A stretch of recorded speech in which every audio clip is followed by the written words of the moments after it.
Hi, everyone. Val with Dragonfly Crystals, Next Level Channeling. And I am so excited today to talk about, we're going to have a conversation.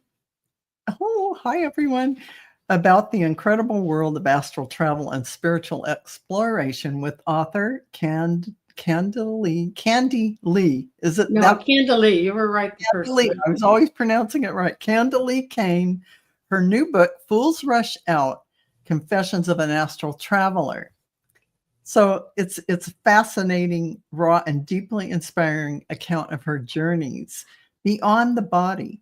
We'll explore what it really means to step out of the physical and what she is learning or what she's learned along the way, and how her experiences can inspire all of us to expand our own consciousness. Candilee, welcome. It's a joy to have you here, and I really have looked forward to it. Thank you. Glad to be here. And your book is on Amazon. So all of you, so easy to type in it's Candilee, Candilee Cain. Cain. Yeah, Cain. So all of you, thank you for joining us. Those who are here now in the chat and those who will watch this live later. This is really an exciting subject and something that, first of all, I want to say congratulations, Candy, on your Fools Rush Out. Can you share what inspired you to write this book and why now felt like the right time? Well, you started it because in one of our meeting minutes, you told me I was surrounded by angels and I could ask anything I want. So I was mulling this over. Nobody should ask me what I want. I don't make good choices. But I told them, I said, okay, I want an important, vivid dream and I want to remember it. This is what I asked for. Yes. Well, I woke up about between 2 and 2:30 needing to use the bathroom. And when I came back to bed, I said, okay, angels, you still have time because I'm going back to sleep. It's the weekend. I don't have to get up at 3. So I did. And they came through. They gave me a very vivid dream. And in the dream, I was writing the book. It wasn't anybody telling me you need to write the book. I was doing it.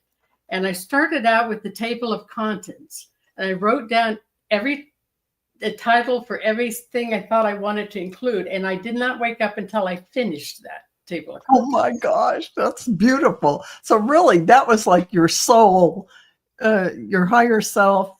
You were just, it was going to come out of you no matter what. Yeah, only they didn't stop there. After that, they took me out of body. Wow. And I was in front of that white counter that I mentioned in this book. Only I didn't get the impression I could ask for whatever I want. I was there to see somebody. Yeah. And a man appeared on the other side, but all I could no sooner registered there's a man standing there. I couldn't even describe because he immediately started morphing down into a 12-year-old boy.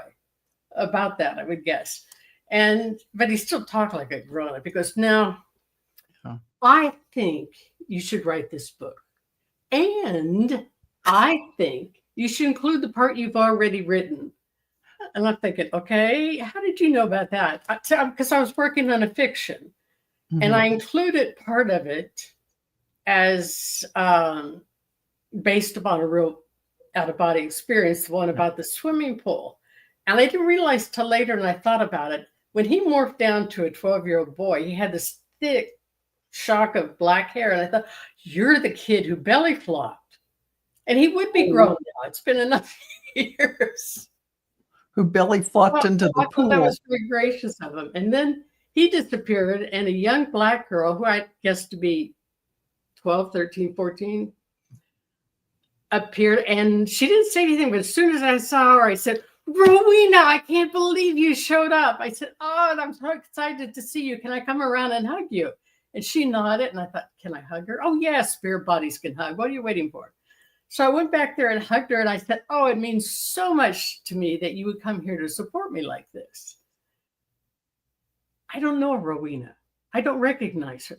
just on your in your consciousness, but there you did. Yes, yeah, there I did. She never There said a you did. word to me. And I get the feeling there was a third entity. Yeah. But I cannot remember it. But I just had the feeling it was one of my guides. Yeah. Probably so, right? I mean, and I love that experience. It's very metaphysical, spiritual, esoteric kind of experience to kind of initiate you on this journey of being an author and writing this book. Well, Yeah. you were an author already, weren't you? Yes. Yes. I was So a published playwright, but yeah, exactly. So this was just something that came up that your guides and angels, your higher self wanted you. It was probably already on your life path, and they were just telling you, hey, it's time. yeah. Yeah, So, I think so. so that the title is so intriguing, Fools Rush Out. What does that mean to you, and how does it reflect your experiences? Fools Rush Out. I liked Confessions it because of an Astral Traveler. I Yeah. was foolish enough to think I had control over Oh, anything that I did out of my body, where I went, and I never did. I realized in the course of this book, never once did I pick it. it just yeah. I was foolish to think that I could. I was foolish enough to think I could control it.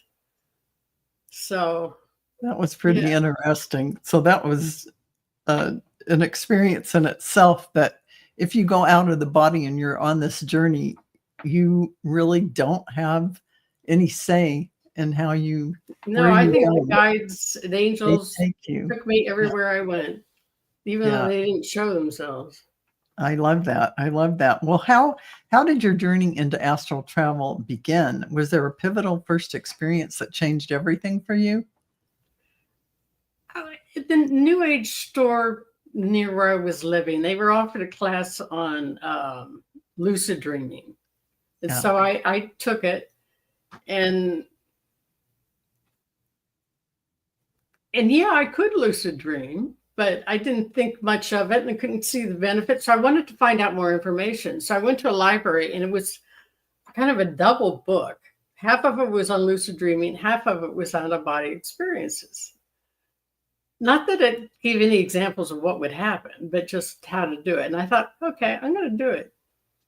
And I realized I could lucid dream by expecting to do it. So I thought, okay, then I can go out of body by expecting to do it.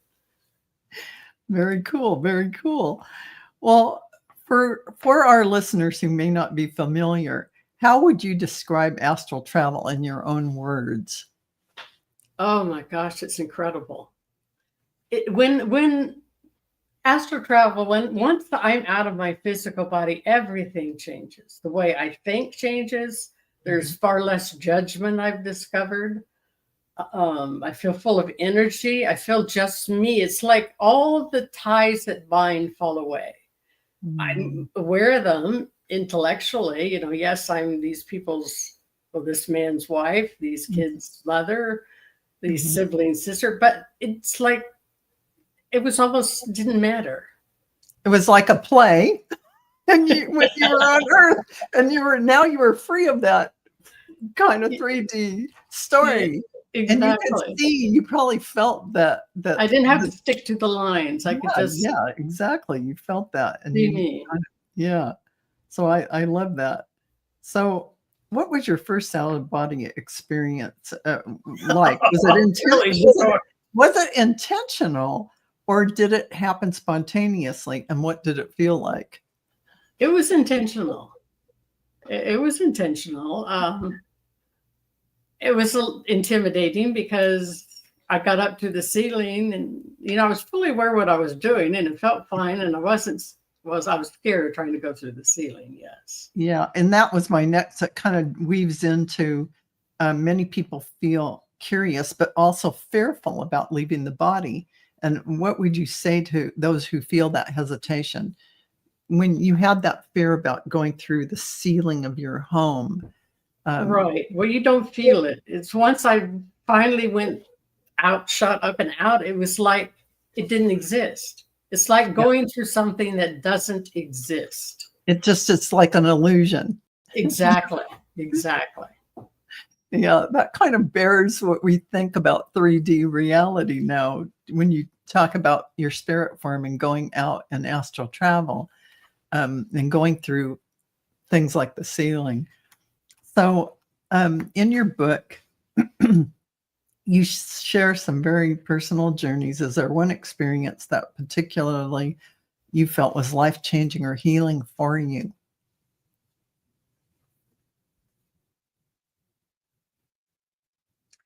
I'd say the one where I ended up having to go into the ocean.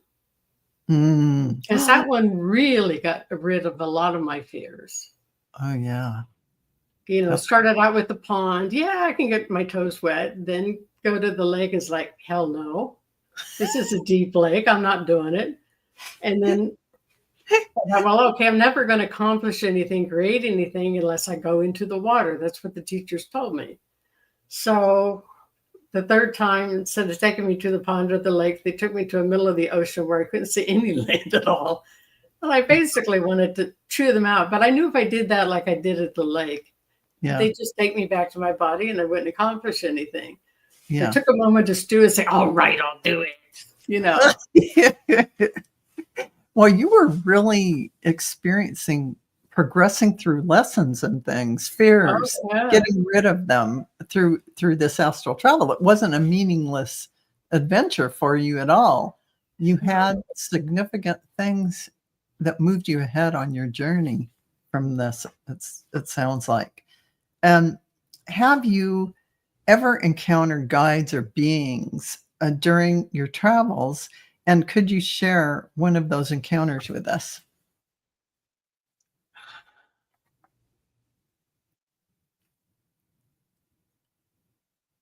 Yes. I'm trying to think. The first time I saw a guide was when I went to that building, which I knew had been created by Frank Lloyd Wright. I just knew it. And the woman who was there calling us in, you know, and then would say, why haven't more people shown up to help with this? But the main one, I guess, is when I was surrounded by angels after my husband had passed away. Mm-hmm. I mean, at least 2, if not 3 rings of angels, and one in particular that talked to me telepathically. And of course, that time talking to a guide, I ran into the person at the Halls of Wisdom. You know, I talked to him a little bit before he kicked me out.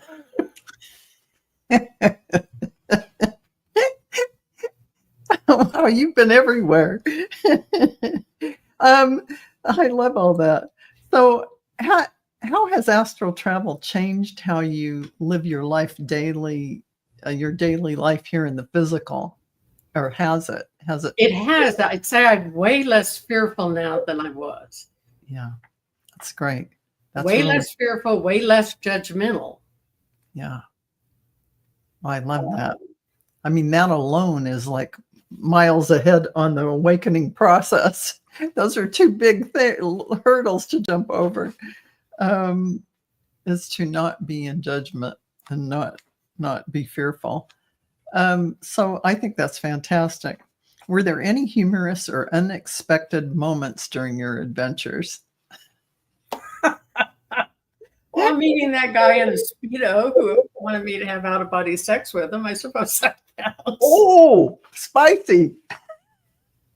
That might be unexpected. And here you are married and all this, but you're out of the body. You're in your spirit form and whatnot. So yeah, that would be something. And the thing is, he was really good looking, but I mean, he could have been this guy with a beer belly out to here, yeah, you know, and unkept down to here. Well, I mean, yeah, when you're in your spirit form, you can look any way if you want to manifest how you look, for sure.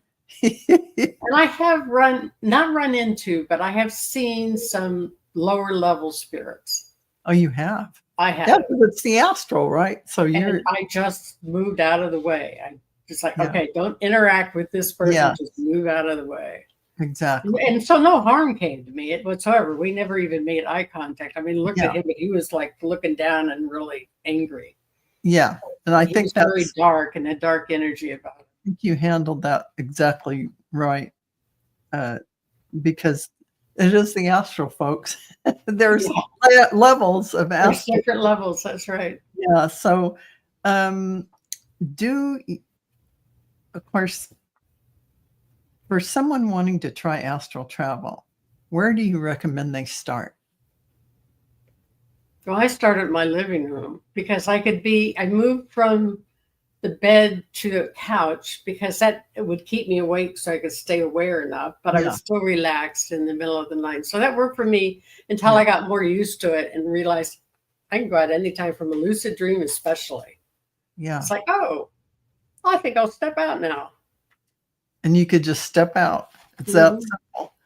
So, do you have any daily rituals or practices that help you prepare for to enhance your astral journey when you were actively doing it? You don't astral travel No, now. that's probably why the fools rush out. I didn't prepare. But your daily practices or rituals that helped you when you were doing it, you talked about one being on the couch versus being in the bed. So where you can stay a little more conscious, but so that actually helped you. You had to relax. Initially, And what yes. would you say your technique would be? Just relax, but Oh stay. yeah, just relax. Just Relax and expect it to happen. You need both those things. Expect it, anticipate it. It's going to happen, and relax into it. Right. And so, is it important setting an intention before you go out of the body? It doesn't sound like you had any say so one way or the other, but would setting an intention give you a different result? It possibly would have, but not necessarily, because I think guides and angels were with me the whole time, Yeah. and they knew what I needed. Yes. So whether I set an intention or not, Your personality intention took a backseat to the grand intention of what your guides and angels probably wanted to bring through for you. I just wanted to get out and have fun. And it sounds like you did. I did sometimes, yeah. Yeah. Have you ever had a failed attempt at astral travel? And what did you learn from it? I don't know what I mean about failed in any way. Only the first time did I fail when I stopped at the ceiling. After that, no. Yeah. So that would make sense. And then when you were writing the book, writing about such deeply personal and mystical experiences can be daunting. What was the hardest part of bringing Fools Rush Out to life? You really didn't have a hard part. It's like they wrote it for you. Yeah, it's like I was only writing to two people anyway. Yeah. One was me, because I was, remembering this stuff.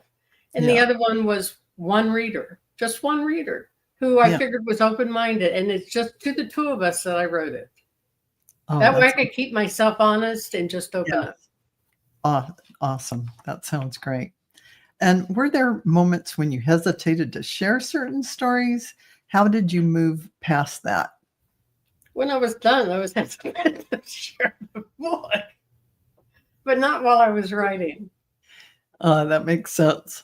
You were like intensely writing. You were just and writing. I was sort of, a little embarrassed. I wrote this book. Then the ego starts going, oh, are you sure? And I had to remind myself I was supposed to write this book. That's right. That's what helped me get over my embarrassment or my ego thinking, oh no. But to me, I think, like I told you when I first sent you the copy, and you were saying it's a great book, and I said, no, it's not. It's just a short, simple book. There's nothing great about it. I thought it was great. It's honest. It is honest. It is, and I it's very easy to understand all these things that you went through. And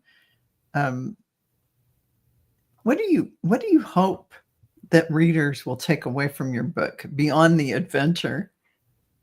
One, that they're willing to talk about it, out of body experiences, astral projection. Two, I hope they try it. Um, but I think I look at this book as a primer. Yeah. It's like a preschool Yeah. book about out of body experience, and I think as more people are willing to talk about it, do it with intention, then maybe they'll write about it, and a lot more will grow from it. This is just one tiny, tiny, tiny seed. Right. So, having said it's a primer, it's just the beginning. Are you planning on a sequel or even exploring new metaphysical topics in future books? I am going to talk about Akashic records because I'm so stupid. Talking about a fool. When I was in high school or college, one time I just said out loud, I wonder how old this guy is. I went to sleep, and not only did they tell me, they showed me an experience where I would learn this. And sure enough, exactly happened as in the dream. Wow. And that happened regularly. I even thought, I can find out anything in my sleep. So other people would come to me and say, hey, would you ask this before you go to sleep? I had no idea this was. You sound like Edgar Casey. You go to sleep, you come up with the answers. Yeah. Well, he didn't and then later, but, I really wanted to learn how to read the Akashic records. Yeah. And so I found this book, and they showed me a bunch of books circling around my head. One dropped in my lap, and they said, this one suits you best. Well, I thought, yeah, I'm going to be the decider of that. So I'd read other books, which always irritated me. The other ones, I think, okay, you're right. I like this one best. But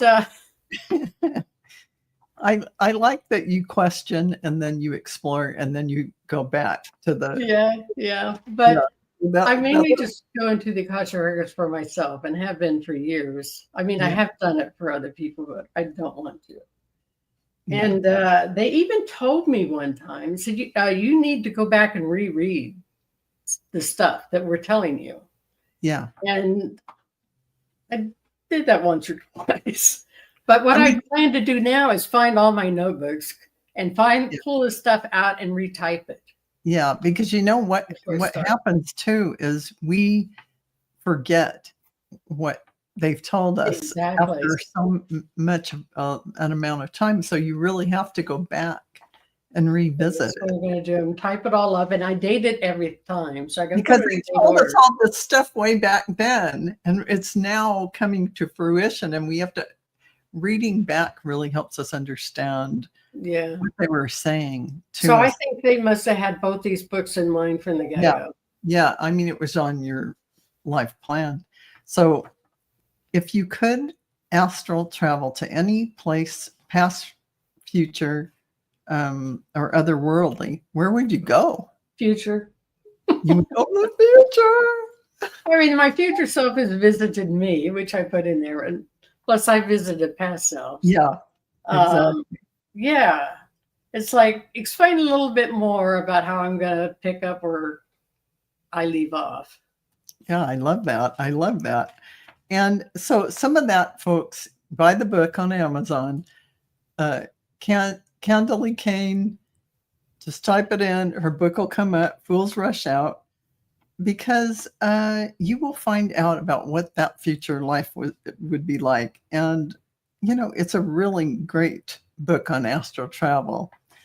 So, Candy, do you keep a journal of your travels? Or have you noticed patterns or recurring themes? And I ask if you kept a journal, did you have to come up in memory with all of this from your travels to write it all down? Or did you actually have something that you had written down? For the most part, it is so vivid, I can never forget it. Yeah. The only one I wrote down is when I wanted to find out. Well, it's about where he killed that guy. Oh, yeah. Yeah. That one I wrote down, and I'm really glad that I did, because having met Mary and Joseph out of body, I'm glad I got the words exactly. Yeah, that's wonderful.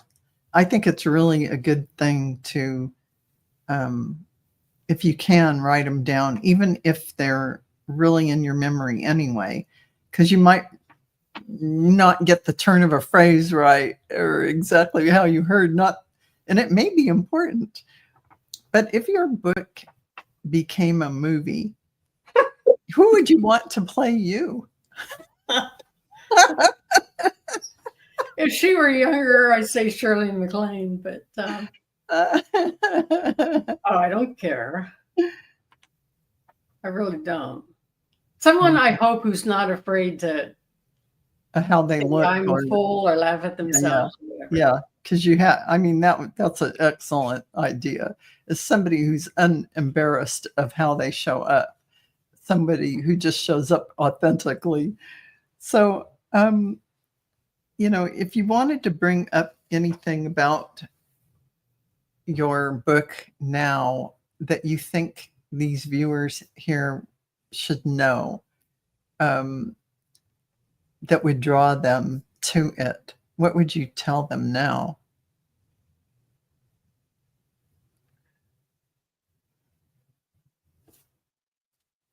If you can withhold the temptation once you start of just wanting to go all the time. This is why I gave it up for the most part. Now I let the guides pull me out. I don't do it, instigate it. And I think it's worth instigating, but I enjoyed it so much. It's like I couldn't wait to go to bed. So you Take a can nap, any excuse. leave your body and because it's that exhilarating. It's that freeing. It's that eye-opening. From being out of the physical body. But just structure yourself. Say, I'm only going to allow this much time and I'm going to set an intention. I'm going to record it. You'll do way better than I did. So when you're out of the body, the freeing feeling of floating or flying, I mean, describe it for us. No, it's more like the feeling of being pure energy. Pure energy. But with a very self-conscious. It's like I'm aware of it's my personal energy. Yeah. Okay. And it's like I could do just about anything as long as I'm not fearful. Yeah, exactly. Exactly. So what would you say is the biggest myth about astral travel or spiritual journeys that you hope are cleared up from your book, for instance? Don't expect to go where you think you want to go. Everything's going to be unexpected. Even when I went behind that counter where they told me I could ask for anything I wanted. It was unexpected that would happen, unexpected what I picked. Right. I love that. Okay, so how was writing Fool's Rush out? How has writing it changed you personally? Just the function of going through writing the book, publishing it, all of that. How do you feel? Foolish, because I thought I had some control over where I went. And not until I put it down that I realized, everything was picked for me. Security. When you put your book out into the world, you have to let go of a feeling of control. That's true, because, and I tell myself, the guys, okay, the book's yours now. You do what you want with it. Yeah. Yeah. I did what you wanted. I wrote it down. And I'm glad I did, because I learned a lot in the process. Exactly. But it's yours now. I think that's what I would say. The same kind of thing, because they prompted you to do it. It's out there. You did your part. So, in some ways you can turn it over to them. You did have to do the 3D thing about getting it out there on the platforms and making sure that everything was done. You certainly had to do that, and getting it on Amazon. So in closing, I just want to say, Candy, thank you for sharing your wisdom and your humor and your courage to journey beyond the known, for sure. And your book is such a gift to everyone curious about the greater universe within and beyond themselves, to everyone listening, I encourage you to check out Fool's Rush out. It's available now at Amazon, and take your own first step into exploring the infinite. And Candy, any final words of encouragement for our listeners? You won't regret it. You'll be safe. Even though I didn't see my guides and angels, I realized now writing the book, they were always there. So you aren't out there by yourself. I wasn't out in the solar system by myself. Exactly. But is it like when you leave your body and you first get out there, are you like in outer space, like this darkness, this outer space? Where were you? Give me an example. I almost, the one time I went into outer space, okay, that's it. That's my longest trip. And I could feel myself moving at a super incredible speed, even though there was no wind draft. Yeah. But most of the time, I just know that I'm out and I'm where they want me to be. Whatever scene. Almost instantly. Yeah. Yeah. There's no travel time except when I went to the ends of outer space. I think that's fantastic. And when I went to the halls of wisdom, it took me a long time to get there. Oh, yeah. I've been there, and that was a lot of steps. I thought I'd never reach it. Oh my gosh. I went through like an hour thing to get to the halls of learning, the halls of, but anyway, that's a whole nother story. But I want to thank everyone for joining us today. And I really encourage you to go get your copy on Amazon of Fool's Rush Out, Candilee Cain's journey, her astral travel journey. It is worth the read, and absolutely sincerely written from her heart in as plain a language so that you are experiencing it from someone who never did it before. And she just started doing it. I figured out I was about 37 when I first started. That's pretty, it takes a lot of, and this is what I've read I'm double that now. Dr. Monroe's material. I always read the biggest thing is to get over that fear, that biggest hurdle. And you really got over it pretty fast as far as the fear of leaving your body. Most people. Yeah, that was just my curiosity, and again, I'm going to do it. And you did it. Yeah. Well, I'm so glad you wrote the book about it and shared it with all of us, because that would, that enriches everyone's experience and understanding of out of the body experiences and astral travel. And I want to thank everyone in our audience for being here. And I love everything you've written in the chat. And I'm just going to look through before we sign off and see if there's any questions you want to ask Candy. A lot of you have astral traveled, I see. That's what I figured. A lot of people have, and I'm hoping this book helps more of them talk about it. Debbie at Three Shifting Veils, have you ever had the corkscrew effect when leaving the body? What is a corkscrew effect? It would be like you were. No, never. Okay. And let's see if there's anyone else we can answer the questions. And Sue Toffee's asking, when you astral travel, have you ever had someone look at you directly? Yes, when I went to Hawaii that time. And I was dancing among the tulips. Yeah, that's right. Or whatever, the hibiscus.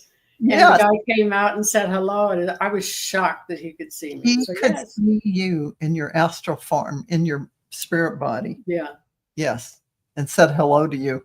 And of course, it had to be in Hawaii because they're so connected. Yeah. I love that. And let's see.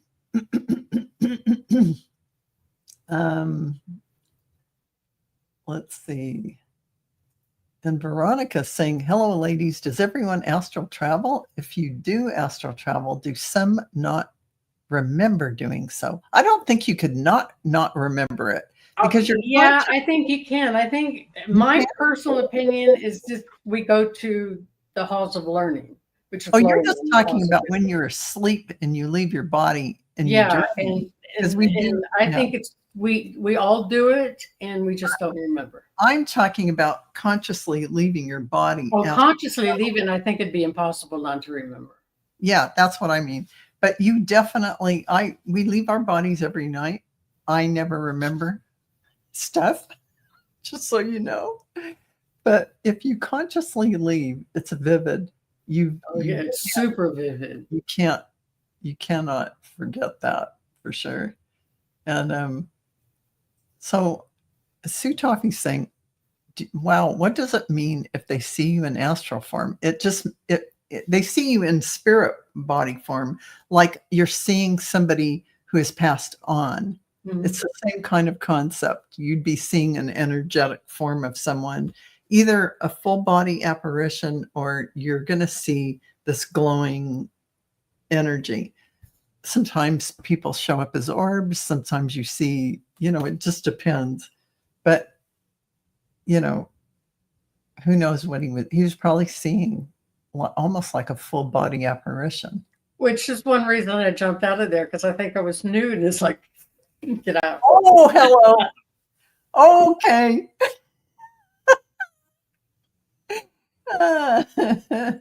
Yeah. So, yeah, Ellie, yeah, Amazon.com, Fools Rush In, Candilee Fools Cain. rush out. Out, not in, out to Astral Travel, Yeah. not in. But if you type in CANDILEE her book will pop up. Yeah. Just think Candy Cain. True. I'm sorry, but it's easy. So I just want to see if there's anything else. All of you, a lot of people have had experiences, either astral traveling or their moms or a relative could. So, yeah, I just want to thank all of you. Now that we answered a lot of those, yeah, Mary Starshine, Monroe Institute, that's where I learned about it. And I was always too afraid. I never got over. I never spent enough time. Apparently, I wasn't curious enough. Or foolish enough. So I just want to say thank you all, and thank you, Yes, thank you. Candy, for sharing this with us today. And again, Amazon.com, Candilee Cain, Fools Rush Out, and it's Confessions of an Astral Traveler. So Fools Rush Out, Confessions of an Astral Traveler. Buy it on Amazon. You're going to love it. And thank you so much, Candy, for being with us today and sharing everything. Because it's eye-opening about somebody's actual experiences, story by story, experience by experience. You can all check that out. And thank you all for joining us. And we'll say bye-bye for now. Bye-bye. See you later. Bye-bye.